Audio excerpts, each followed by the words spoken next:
pong SPED ninyong anak, ano yung mga challenges na kinakaharap? Marami po. Unang-una po, yung hindi siya pwedeng magkasakit kasi hindi siya umiinom ng gamot. Mga 3 years old siya. Nagla-line siya ng mga toys niya. Tapos sinearch ko. Kasi bakit ganon? Hindi ko siya matawag sa by name. 'Di ba dapat ang bata by name tatawagin o lilingon? Siya hindi. So nag-search ako. May autism. Ang mahilig siyang mag-draw. Ito po yung isa sa mga drawings niya. Nasa drawing niya is sharks and whales. Okay, I'm making it. Dahil nga po special yung anak ko, yun yung dinadalangin ko na sana pag tumanda siya, kaya niyang isustain yung kanyang sarili. Ang mother ko po ay mananahi rin nung panahon niya. Tapos nagkaroon siya ng negosyo. Sa mga anak niya, 2 kami na talagang tinutukan niya. Ito pong makina na to ay pinahiram lang sa akin. Thankful naman ako dahil nagagamit ko. May biglang sumigaw ng sunog.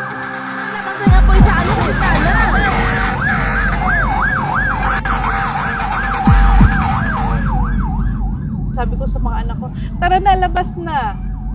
Wala kaming na-save. 3 makina ng sewing machine. Kasama po yun sa nasunog lahat.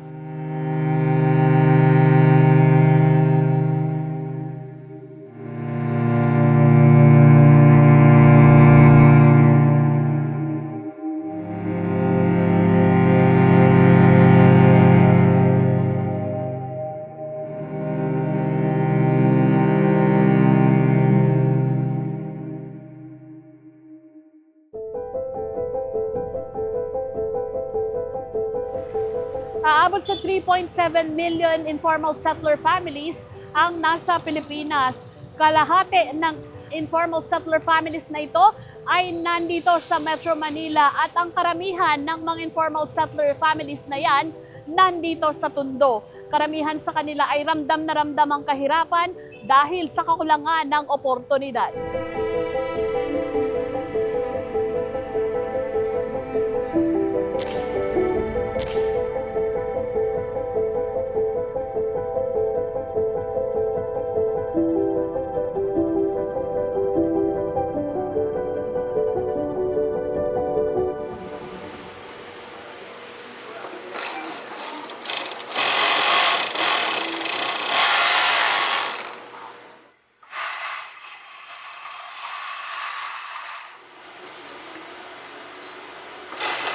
Ang mother ko po ay mananahi rin nung panahon niya. Tapos nagkaroon siya ng negosyo. Sa mga anak niya, 2 kami na talagang tinutukan niya.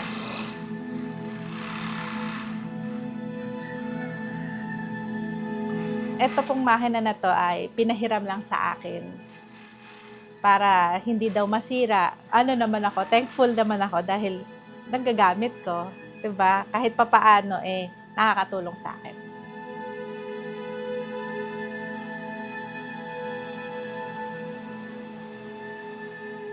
Kumusta naman po yung mga anak ninyo ngayon? Lahat po sila nag-aaral. Yung akin pong panganay is college na. Tapos yung pangalawa is senior high. In-instill po din sa akin ng magulang ko na maimportante yung pag-aaral.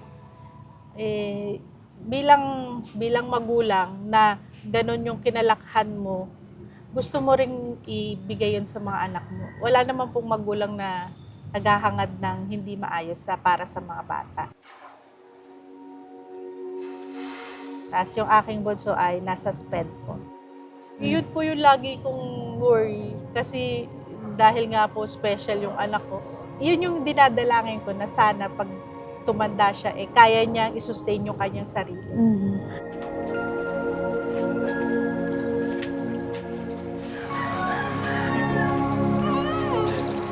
Ang mahilig siyang mag-draw. Ang galing niyang mag-draw. Pero ang nasa drawing niya is sharks and whales. Ito po yung isa sa mga drawings niya. Ford, can you draw the shark? Let mommy see the shark. What's that? What's that? It's baby shark. You wanna draw? Oh, what's that? That's so long. What are you playing? Mga 3 years old siya. Naglaline siya ng mga toys niya. Tapos sinearch ko. Kasi bakit ganon? Tapos hindi ko siya matawag sa by name, 'di ba? Dapat ang bata by name tatawagin mo, lilingon. Siya hindi. So nag-search ako. May autism. Ano ko pa lang po 'yun. Nagpunta ako sa school ng anak kong panganay. Tapos guidance counselor po nag-recommend sa akin kay Dr. Crastirello. Na find out po na autism siya.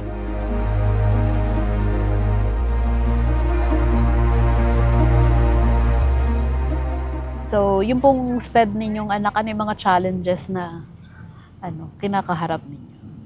Marami po.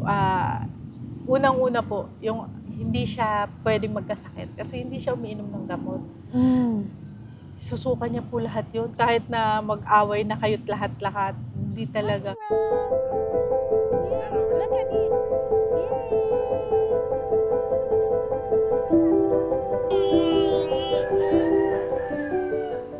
Last time po na kami sa ospital dahil akala ko may dengue siya. Buti na lang wala. Kaso hindi po siya kumakain. Sobrang payat niya. Sasabihin niya lang sa'yo, "Mommy, it hurts."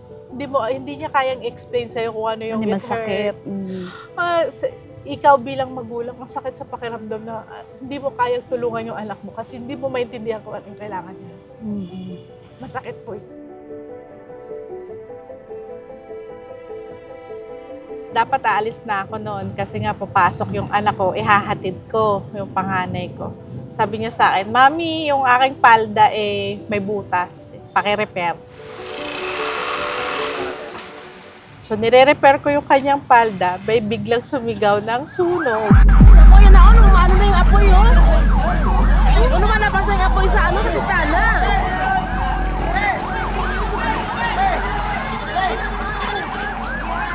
Malaki na yung sunog dito guys sa Parola guys, sa area 48. Gate 48 guys.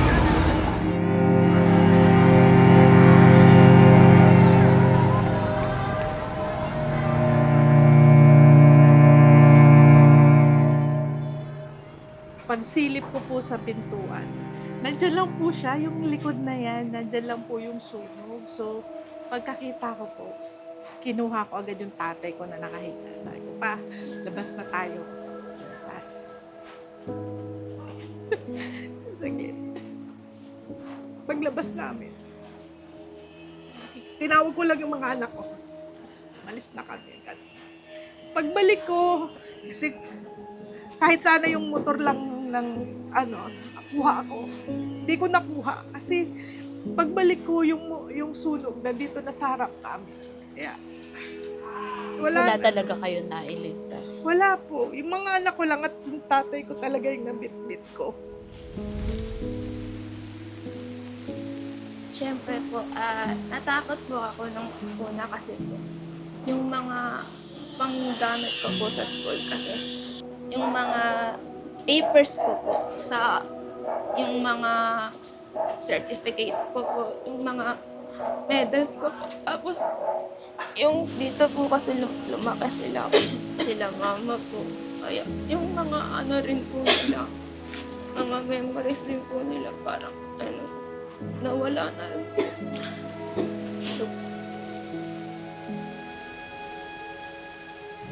Para naman sa akin, mas okay na masave ko yung tatay ko kaysa naman Naiwan mo siya. maupo, di ba? Yung konsensya ko nun, grabe, hindi ko na makakayanin yun. Sabi ko nga, kaya naman nating ipundar uli yung mga bagay na nasa atin lang. Kesa naman yung family natin, yung mawala sa Mawawala. hindi magandang pangyayari. Nung araw po na yun, nung nasunog, nandito sa loob yung motor, yung isang motor namin, tapos 3 makina ng sewing machine. Tapos po yung at that time meron pong 14 na rolls ng tela. Kasama po yun sa nasunog lahat.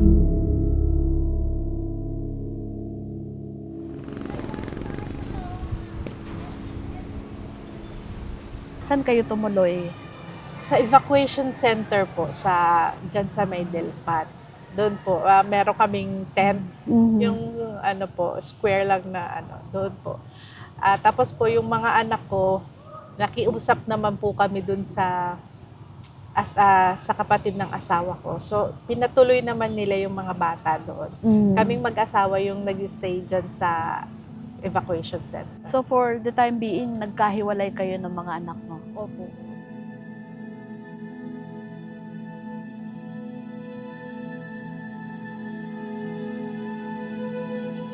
Ang hirap po sa evacuation center. Bakit? Anong experience dun? Free naman kami sa food, binigyan naman kami. So, naman po yung pagdating sa pagkain, yung pag-stay nga lang po doon, hindi ka rin makakatulog ng maayos kasi yung Maingay. opo, lalo na sa madaling araw.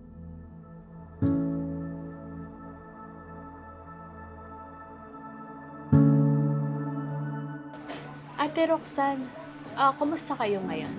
Sa ngayon po, okay naman po. Nakapagsimula na po ulit yung bahay namin. Ito na po siya. Ganito na po itsura niya sa ngayon. Po yung bahay namin.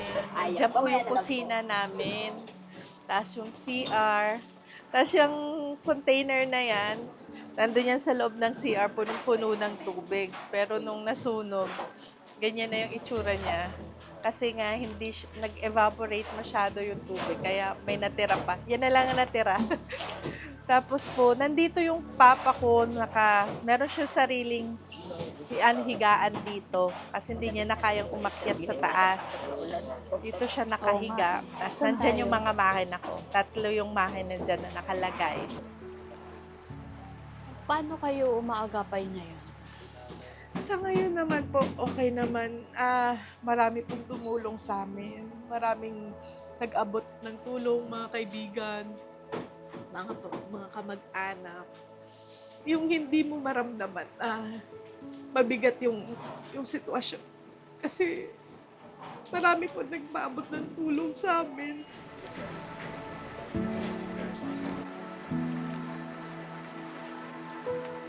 Ano na nangyari pagkatapos nung insidente na yun? Nung naligtas po ang papa, pinadala ko muna sa mga kapatid ko. 1 week lang po mahigit. Wala na rin po, nagpaalam na rin po yung papa ko. Hindi niya rin po siguro kinaya.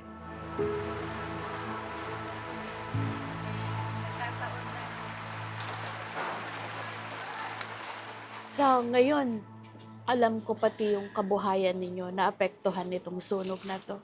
Opo, mga makina namin, wala na. Dobleng pagsubok yung pinagdaanan ng pamilya ninyo. Saan kayo kumukuha ng lakas?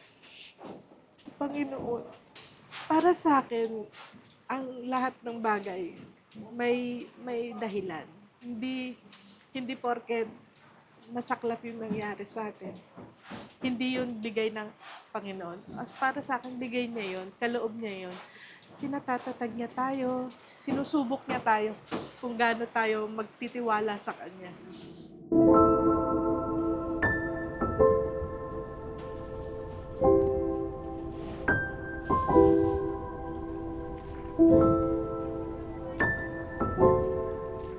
Nakita natin dun sa kwento ng pamilya ni Roxanne na sa pagsisikap, sa pagtsatsaga, talagang babangon at babangon. Hindi pwedeng maiwan tayo na nakalugmok na lang. Dahil ang buhay naman talaga maraming challenges yan . And part of the learning process ng buhay natin kung paano mo papakiharapan yung mga problemang dumadating sa buhay natin, gaano man kabigat, gaano man ka sakit sa loob natin itong mga challenges na to.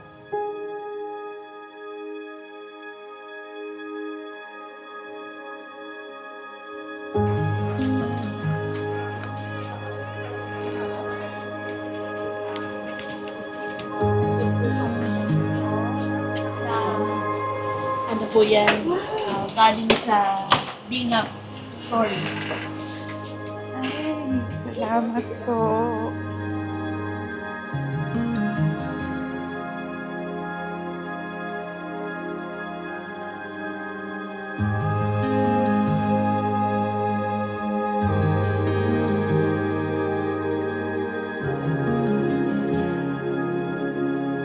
Thank you po. Salamat po ng May marami. uniform din po sila. Thank you po. May uniform ka na ate. Hindi ka na wash and wear. Salamat po ng marami. Salamat po. Malaking bagay po, malaking tulong. Lalo na po yung makina. Salamat po Galing ng sa marami. Salamat po. Thank you po. Thank you po sa lahat po ng bumubuo po ng FYM po. Napakalaking bagay po na ito sa amin. Sa pag-i-start po ng buhay. Thank you po sa tulong ng tagapamahalang pangkalatan, ang kapatid na Eduardo B. Manalo. Overwhelmed po kami. Overwhelmed po. Maraming salamat sa lahat ng tulong nyo. Malaking bagay po. Thank you. Ipinagpapasalamat ko sa Ama na nakakatulong tayo sa kapwa natin. Yun yung isang hangarin ko din. Kaya patuloy akong sumusuporta dito po sa programang ito ng Iglesia ni Cristo.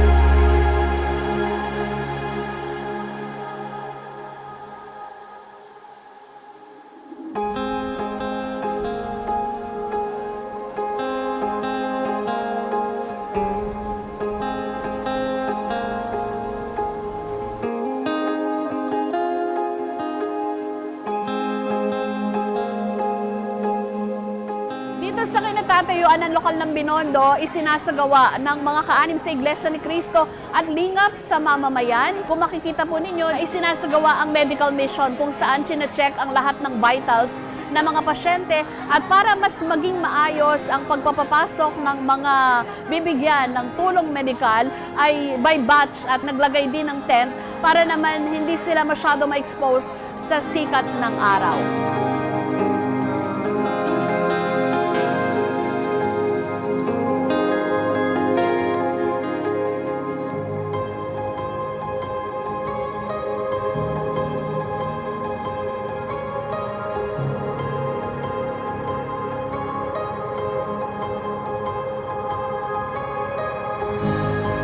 Nasunugan po kahapon, wala po sa amin natirang mga gamit at mga damit. Mabuti na lang po merong pa-check up dito sa Iglesia ni Cristo at nabigyan po kami ng gamot at mabibigyan pa po kami ng bigas at hilata. Maraming salamat po sa Iglesia ni Cristo at narito sila para magbigay. Salamat po. Kami po'y nasunugan sa parola. Andito po sa libreng gamot. Kailangan ko po ngayon. Kaya salamat, maraming salamat sa Iglesia.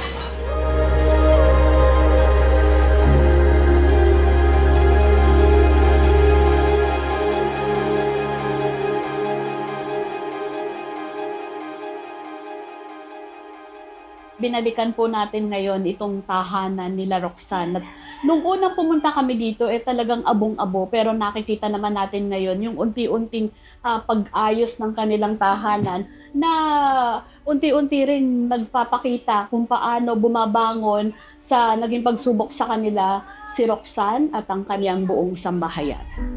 Nandun na ako.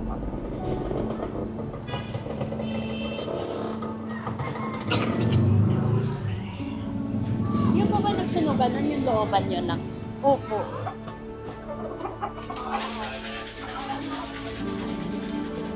Ayan ate, meron kami surprise sa'yo. Oh, Yan ate, meron uling surprise sa'yo ang Lingap Stories. Pandagdag dun sa mga pangailangan ninyo. maraming salamat po. Iba po talaga kayo magmahal. Grabe. Thank you po. Thank you po. Napakalaking bagay po. Ang laki-laki pong bagay nun. Sobra po.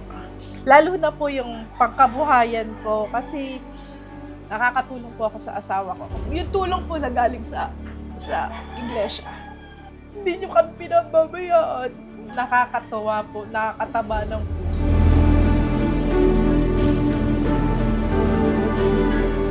Ako po ay nagpapasalamat sa kapatid na Eduardo V. Manalo, tagapamahalang pangkalahatan ng Iglesia ni Cristo, dahil sa isa po ako sa napagkatiwalaan na maging bahagi nitong Lingap sa Mamamayan, na nakikita ko po yung mga pagtulong na ginagawa ng Iglesia sa pamagitan ng Lingap sa Mamamayan, hindi lang po dito sa bahagi ng Tondo, kundi sa iba't ibang panig pa ng Pilipinas at ng mundo.